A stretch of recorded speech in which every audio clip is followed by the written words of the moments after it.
welcome back to another vlog. So guys, ഇന്നത്തെ video എന്താണെന്ന് വെച്ചാൽ നമ്മുടെ ചെറുപയറും നമ്മുടെ സോയ ചങ്ക്സ് വെച്ചിട്ടുള്ള ഒരു സെമി ഗ്രേവിയുടെ വീഡിയോ ആണ്. അപ്പോൾ നമുക്ക് അതിന് എന്തൊക്കെയാണ് വേണ്ടതെന്ന് നോക്കാം. അതിനായി ഞാൻ ചെറുപയർ ഒരു 1/4 കിലോ കഴുകി വൃത്തിയായി വെച്ചിട്ടുണ്ട്. പിന്നെ അതിൽ സബോള, തക്കാളി, വെളുത്തുള്ളിയും ഇഞ്ചിയും ചതച്ചത്, കരിവേപ്പില, പച്ചമുളക്, ലേശം മഞ്ഞൾപ്പൊടി ഇട്ട് ഉപ്പും ഇട്ട് നമുക്കിത് ഒരു 2 വിസിലിട്ട് വയ്ക്കാം. സോ വേകാനുള്ള ഒരു വെള്ളം ആഡ് ചെയ്ത് കൊടുക്കുക. അപ്പം നമ്മൾ സോയ വേവിക്കാൻ വേണ്ടിയിട്ട് ഒരു പാത്രത്തിൽ വെള്ളം ചൂടാക്കാൻ അതിൽ ഉപ്പിട്ടിട്ടുണ്ട്. ലേശം മഞ്ഞൾപ്പൊടി ഇട്ടിട്ട് നമുക്ക് ഈ സോയ ഇതിൽ ആഡ് ചെയ്ത് കൊടുക്കാം. ഇതൊരു തള വന്നാൽ മതി. നമുക്കപ്പോൾ ഇത് നിർത്തി വയ്ക്കാം. അപ്പോൾ ഇതുണ്ടാക്കാൻ നമുക്ക് എന്തൊക്കെ ആവശ്യമുള്ളതെന്ന് നോക്കാം.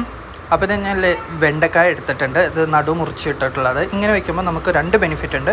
ഉള്ളിൽ പുഴുക്കൽ വല്ലതുണ്ടെങ്കിലും അറിയാൻ പറ്റും. അതേപോലെ തന്നെ ഓയിലിട്ട് ഇത് കുക്ക് ചെയ്യുമ്പോൾ പെട്ടെന്ന് നമുക്കിത് നല്ലോണം ഒന്ന് വഴണ്ട് കിട്ടും. അതുപോലെ തന്നെ നമുക്കിതിന് ആവശ്യമുള്ളത് ഒരു വലിയ സൈസിലൊരു സബോള, പിന്നെ തക്കാളി, പച്ചമുളക്, വെളുത്തുള്ളിയും ഇഞ്ചും പൊടിയായി നുറുക്കിയതാണത്. രണ്ടും മിക്സഡ് ആണ് ഇപ്പോൾ ഇതിലുള്ളത്. അത് കഴിഞ്ഞിട്ട് നമുക്ക് ആവശ്യമുള്ളതാണ് സോയ ഇതേ നമ്മൾ നേരത്തെ വേവിച്ചതൊക്കെ നല്ലോണം വെള്ളമൊക്കെ ഊറ്റി എടുത്തിട്ടുണ്ട്. ഇനി നമ്മുടെ പയർ എന്തായി നോക്കാം. അപ്പോൾ അതേ പയർ നല്ലപോലെ വെന്തിട്ടുണ്ട്. 2 വിസിലെടുത്തിട്ടുള്ളതാണ്. അപ്പം നമുക്ക് ഇനി ചട്ടി വെച്ച് നമുക്ക് ബാക്കിയുള്ള പരിപാടികൾ നോക്കാം. അപ്പോൾ ചട്ടി വെച്ചു. ഇനിയിപ്പോൾ ഓയിൽ ആഡ് ചെയ്യുക. ഓയിൽ ചൂടായതിന് ശേഷം നമുക്ക് കരിവേപ്പില ആഡ് ചെയ്ത് കൊടുക്കുന്നു, ജീരകം ആഡ് ചെയ്ത് കൊടുക്കുന്നു. അതുപോലെ തന്നെ നമുക്ക് കടുക് ആഡ് ചെയ്ത് കൊടുക്കുകയാണ്.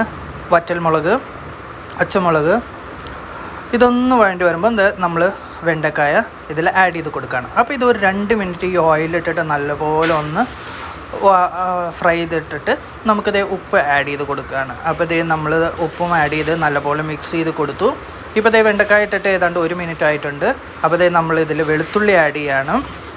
വെളുത്തുള്ളിയും ഇഞ്ചിയും ആഡ് ചെയ്തു. അപ്പോൾ ഇതേ വെളുത്തുള്ളിയും ഇഞ്ചിയും ആഡ് ചെയ്തിട്ട് ഒരു 2 മിനിറ്റായി. തക്കാളി ആഡ് ചെയ്യണം.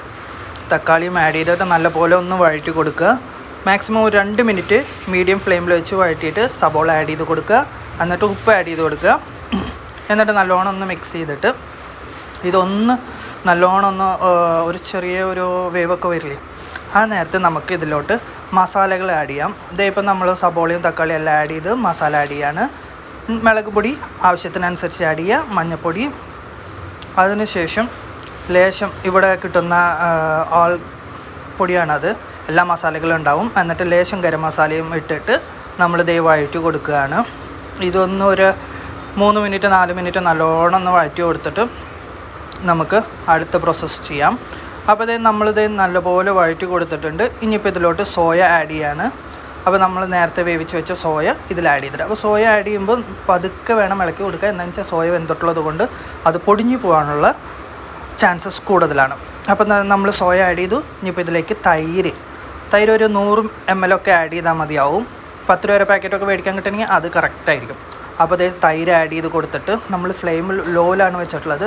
തൈര് ആഡ് ചെയ്ത് കൊടുത്ത് ഓയിലൊക്കെ മുകളിലേക്ക് നല്ലോണം അബ്സർവ് വന്നിട്ടുണ്ട്. ഇപ്പോൾ ഇതിലോട്ട് ആഡ് ചെയ്യേണ്ടതാണ് നമ്മുടെ നേരത്തെ വേവിച്ചെടുത്ത് വെച്ചിരുന്ന നമ്മുടെ ചെറുപയർ ഇതിൽ ആഡ് ചെയ്ത് കൊടുക്കാം. അപ്പോൾ ചെറുപയർ ഇതിലേക്ക് ആഡ് ചെയ്ത് കൊടുക്കുകയാണ്. ഇനിയിപ്പോൾ ഇത് നല്ലോണം ഒന്ന് ആ ഗ്രേവിയൊക്കെ ഒന്ന് ഡ്രൈ ആയി വരണം. ഓട്ടോമാറ്റിക്കായി ഗ്രേവി ഡ്രൈ ആവും, ബിക്കോസ് ആ ഗ്രേവിയൊക്കെ നമ്മുടെ സോയ വലിച്ചെടുക്കും. അപ്പോൾ നമ്മൾ കുറച്ച് നേരം ഇനിയിപ്പോൾ ഇതൊന്ന് തിളയ്ക്കാൻ വിടാം. അപ്പോൾ ഗായ്സ്, നമ്മുടെ കറി നല്ലപോലെ കുറുകി വന്നിട്ടുണ്ട്.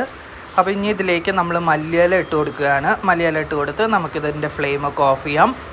മല്ലിയില ഇട്ട് കൊടുത്തു. ലേശം ഒന്ന് അങ്ങനെ കുക്കായിക്കൊണ്ടിരിക്കുകയാണ്.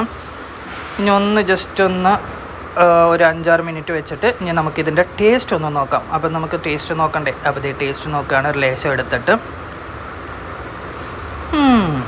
ഓക്കെ. അതുപോലെ തന്നെ നമുക്കൊരു സോയയുടെ പീസും എടുത്ത് കഴിച്ച് നോക്കാം. അപ്പോൾ ചൂടുണ്ട് കേട്ടോ. വാവ്, ആ സോയയിലുണ്ടല്ലോ നല്ലപോലെ ആ ഗ്രേവിയുടെ ഫ്ലേവർ. അപ്പോൾ അടിപൊളിയായിട്ടുണ്ട് ഗ്രേവി. നിങ്ങളുണ്ടാക്കിയൊക്കെ ചാനൽ സബ്സ്ക്രൈബ് ചെയ്തിട്ട് കാണാം. So hope you guys are enjoying today's vlog and see you next vlog. Till then.